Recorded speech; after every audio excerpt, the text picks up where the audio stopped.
నమస్తే. శ్రీ పరంజ్యోతి భగవతి భగవాన్ వారి అద్భుతం.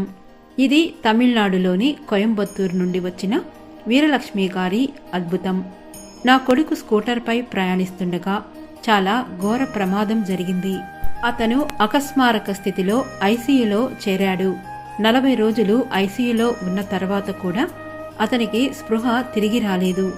ఆ క్లిష్ట సమయంలో ఒక స్నేహితుడి ద్వారా నేను శ్రీ పరంజ్యోతి భగవతి భగవాన్ గురించి తెలుసుకున్నాను. ఆ క్షణం మా జీవితాల్లో శక్తివంతమైన మలుపుగా మారింది.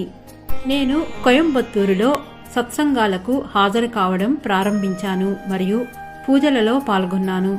నా కొడుకు కోలుకోవాలని తీవ్రంగా ప్రార్థించాను. ఒక వారం పాటు నేను ప్రతిరోజు లోతైన శరణాగతితో సత్సంగంకు హాజరయ్యాను. శ్రీ పరంజ్యోతి భగవతి భగవాన్ యొక్క అపారమైన కృప వలన ఒక గొప్ప అద్భుతం జరిగింది.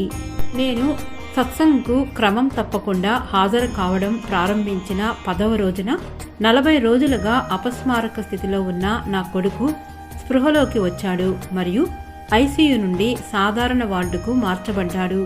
నేను మూలమంత్రం జపించడం మరియు ప్రతిరోజు సత్సంగ్కు హాజరు కావడం కొనసాగించాను. తరువాతి వారంలో అతను పూర్తిగా కోలుకొని ఇంటికి డిశ్చార్జ్ అయ్యాడు. అయితే ప్రమాదం కారణంగా అతను మాట్లాడలేకపోయాడు. అతను పోలీస్ డిపార్ట్మెంట్లో పనిచేస్తున్నందున అతను తిరిగి విధుల్లోకి చేరడానికి అనుమతించబడలేదు. నేను సత్యలోకంలో జరిగిన పవిత్ర హోమంలో పాల్గొని పరిష్కారం కోసం ప్రార్థించాను. హోమం తర్వాత శ్రీ పరంజ్యోతి భగవతి భగవాన్ యొక్క అనంతమైన కృపతో నా కొడుకు అద్భుతంగా మళ్లీ మాట్లాడడం ప్రారంభించాడు.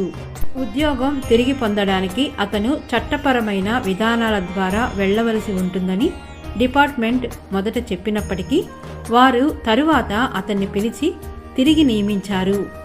ఈ అసాధారణ స్వస్థత మరియు పునరుద్ధరణ శ్రీ పరంజ్యోతి భగవతి భగవాన్ యొక్క అనంతమైన కరుణ మరియు కృప ద్వారా మాత్రమే జరిగింది.